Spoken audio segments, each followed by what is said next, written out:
نحمده ونصلی علی رسولہ الکریم اما بعد۔ سامعین محترم، رسول اللہ صلی اللہ تعالی علیہ وسلم نے مہاجرین و انصار کے درمیان ایک معاہدہ بھی کروایا اور اس میں یہودیوں کو بھی شامل فرما لیا۔ جو یہودی اپنی یہودیت پر باقی رہ گئے تھے وہ اس معاہدے میں شریک کر لیے گئے، اور جو مسلمان ہو گئے تھے یا آئندہ مسلمان ہوئے وہ مسلمانوں کی فہرست میں آ گئے۔ معاہدے کا متن تو عربی میں ہے، اس کا ترجمہ میں آپ کو سنا دیتا ہوں۔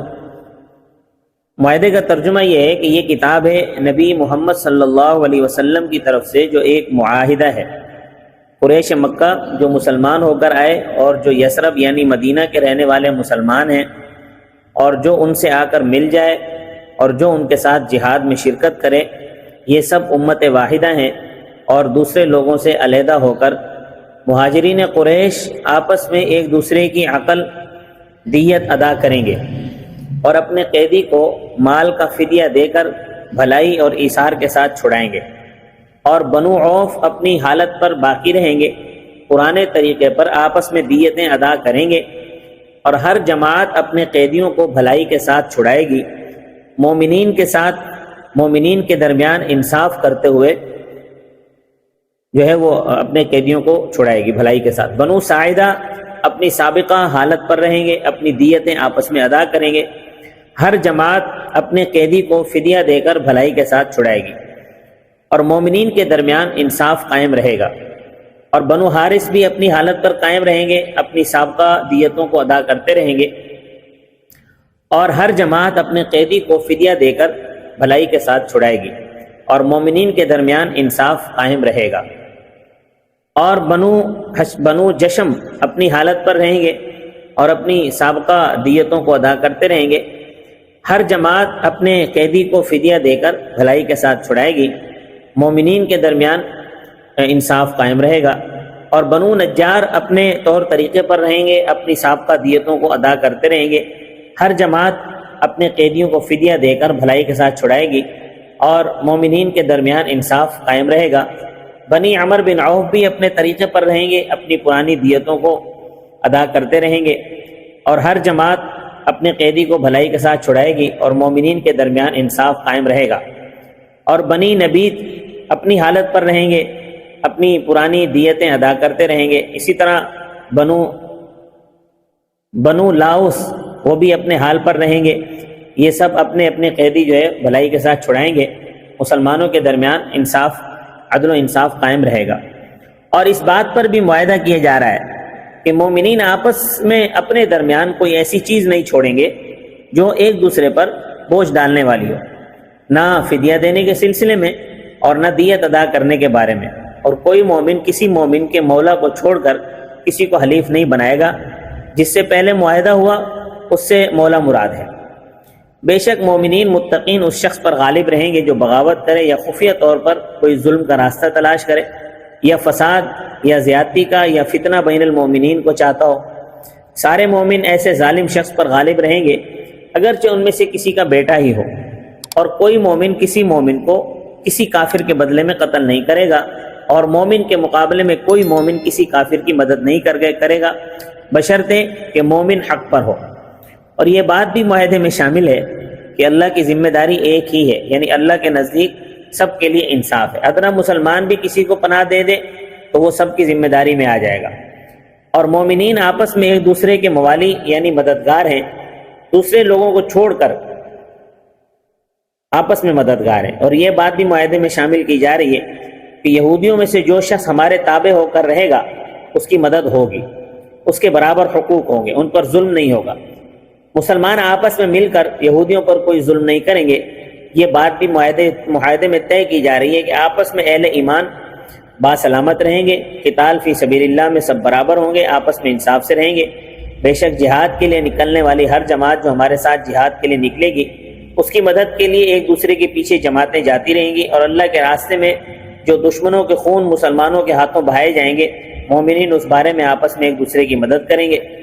اور یہ بات بھی طے ہوئی کہ مومنین میں جو لوگ متقی ہیں وہ ہدایت کے اعتبار سے سب سے زیادہ اچھی اور عمدہ حالت پر ہیں، اور یہ بات بھی طے پائی کہ کوئی مشرک جو اس معاہدے میں شامل ہو رہا ہے کسی قریبی مشرک کے مال کی یا کسی مشرک کی جان کی حفاظت نہیں کرے گا۔ اگر کوئی مومن کسی مشرک کو قتل کرنا چاہے گا یا اس کا مال لینا چاہے گا تو کوئی مشرک جو ہمارے اس معاہدے میں شریک ہے وہ مسلمان کو روکے گا نہیں۔ اور یہ بات بھی طے کر دی گئی کہ جو شخص حالت ایمان میں خطاً کسی وقت رات کو قتل کر دیا گیا تو اس کی دیت واجب ہوگی یہاں تک کہ مقتول کا ولی راضی ہو جائے۔ تمام مومنین پر لازم ہے کہ اس حکم پر قائم رہیں اور اس کی خلاف ورزی ان کے لیے حلال نہیں ہے۔ رات کی قید احترازی نہیں ہے چونکہ عموماً قتل رات ہی کو ہوتا ہے، اس لیے اس لفظ کا اضافہ کر دیا گیا۔ اور جو کوئی مومن اس مضمون کا اقراری ہے جو اس صحیفے میں لکھا ہے اور اللہ پر اور یوم آخرت پر ایمان رکھتا ہو، اس کے لیے جائز نہیں ہے کہ دین میں کوئی نئی بات نکالنے والے کی مدد کرے یا اسے ٹھکانہ دے۔ جو شخص ایسے شخص کی مدد کرے یا اسے ٹھکانہ دے اس پر اللہ کی لعنت ہے، اس پر اللہ کا غصہ ہے، قیامت کے دن تک اس کا کوئی فرض یا نفل قبول نہیں ہوگا۔ اور بے شک جب کبھی کسی چیز میں تمہارا اختلاف ہو جائے تو اللہ عز و جل اور اس کے رسول محمد صلی اللہ علیہ وسلم کی طرف رجوع کرنا۔ اور یہ بات بھی طے ہوئی کہ مومنین سے جنگ کرنے کے لیے جو لوگ آئیں گے یہودیوں کو بھی ان کے ساتھ مل کر مال خرچ کرنا ہوگا۔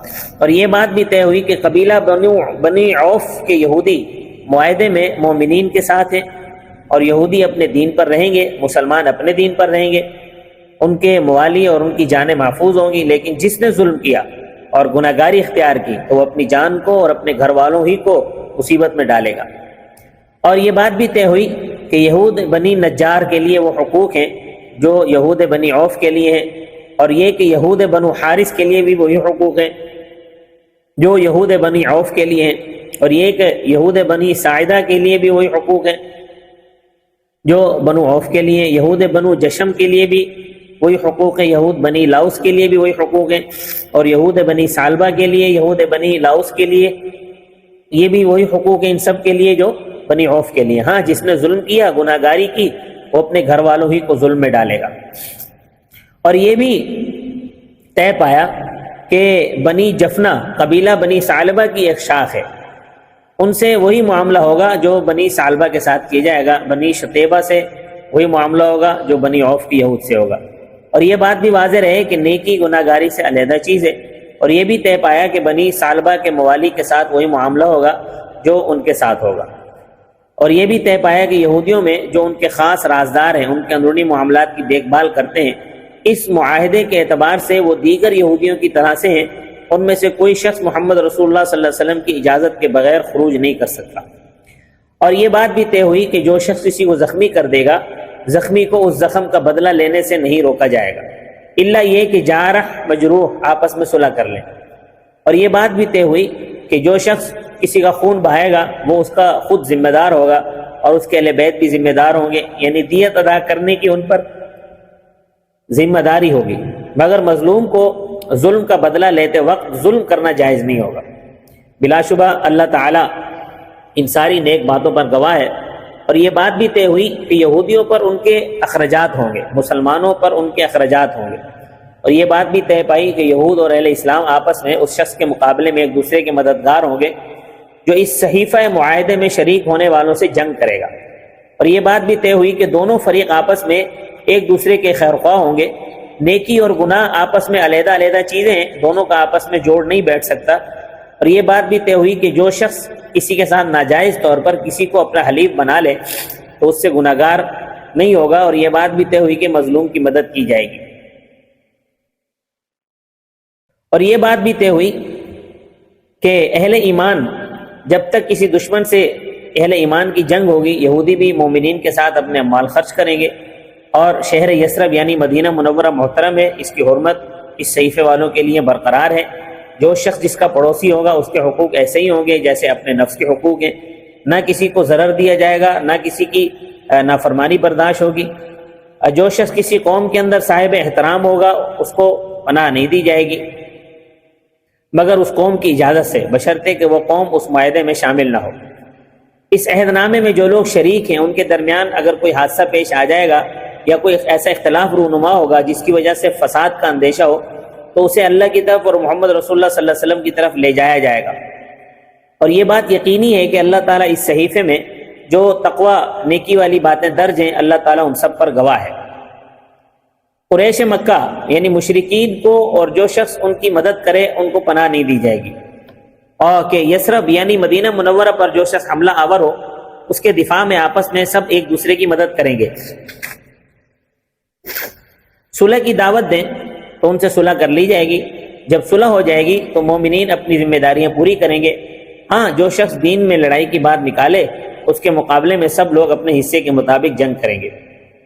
اور بنی اوس کے یہودی اور ان کے موالی اسی شرط کے مطابق رہیں گے جو اس صحیفے میں یعنی اس معاہدے میں شریک ہونے والی کی ذمہ داری ہے۔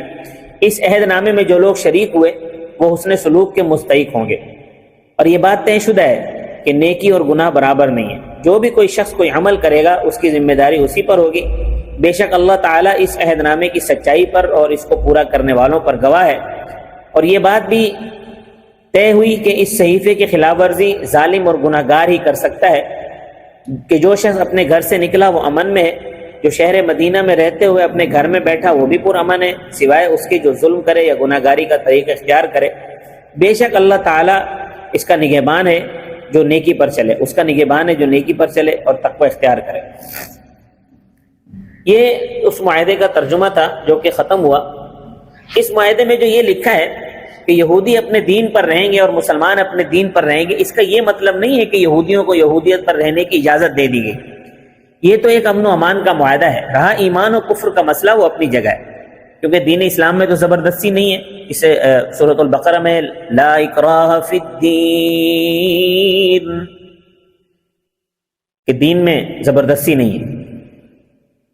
دین اسلام کی دعوت معاہدے کے بعد بھی جاری رہی۔ جن یہودیوں کو مسلمان ہونا تھا وہ مسلمان ہو گئے۔ اور یہ بھی سمجھ لینا چاہیے کہ اس معاہدے میں بعض وہ چیزیں مذکور ہیں جو بعد میں منسوخ ہو گئیں، اور بعض وہ احکام بھی ہیں جو بعد میں بدل گئے، ان کو بھی اسی پر معمول کر لیا جائے کہ یہ اس وقت کی باتیں ہیں جب تفصیلی احکام نازل نہیں ہوئے تھے۔ اور یہ بات بھی یاد رکھیں کہ بعد میں یہودیوں نے خود ہی اس معاہدے کو توڑ دیا تھا۔ یہودیوں کے قبیلہ بنی قینقاع نے اس کی ابتدا کی۔ واقعہ یوں پیش آیا کہ ایک عربی عورت اپنے جانور کا دودھ لے کر آئی اور اسے بنی قینقاع کے بازار میں بیچ دیا۔ اس کے بعد ایک سنار کی دکان پر بیٹھ گئی۔ وہاں قبیلہ قینقاع کے یہودی جمع ہو گئے اور اس سے منہ کھولنے کو کہا، یعنی پردہ ہٹانے کو کہا، تو اس نے انکار کیا۔ تو سنار نے اس کے سامنے سے کپڑا ہٹا کر اس کی پشت کی طرف باندھ دیا۔ تو جب وہ کھڑی ہوئی تو اس کا پردے والا حصہ کھل گیا۔ تو اس پر یہودی ہنسے، وہ عورت چیخ اٹھی۔ ایک مسلمان نے اس یہودی سنار کو قتل کر دیا۔ اس پر یہودیوں نے اس مسلمان کو قتل کر دیا۔ اب تو مقتول مسلمان کے گھر والوں نے مسلمانوں کو پکارا جو غصے میں بھر گئے اور یہودیوں کے خلاف کھڑے ہو گئے۔ اس کے بعد دونوں جماعتوں میں دشمنی کی بات ٹھن گئی۔ رسول اللہ صلی اللہ تعالی علیہ وسلم نے ان کا محاصرہ فرمایا اور انہوں نے کہا کہ آپ جو حکم دیں ہم اس پر راضی ہیں۔ اس کے بعد عبداللہ بن ابی بن سلول رئیس المنافقین درمیان میں کھڑا ہو گیا، اس نے انہیں قتل نہیں کرنے دیا۔ پھر بعد میں یہودیوں کے دوسرے قبیلوں کی طرح قبیلہ بنو قینقاع کو بھی جلا وطن کر دیا گیا۔ اس کے بعد پھر رسول اللہ صلی اللہ علیہ وسلم نے حضرات مہاجرین اور انصار میں مواخات کو بھی قائم فرمایا۔ انشاءاللہ وہ اگلی مجلس میں بیان ہوگا۔ اللہ تبارک و تعالی مجھے اور آپ کو عمل کی توفیق عطا فرمائے۔ وما علینا الا البلاغ المبین۔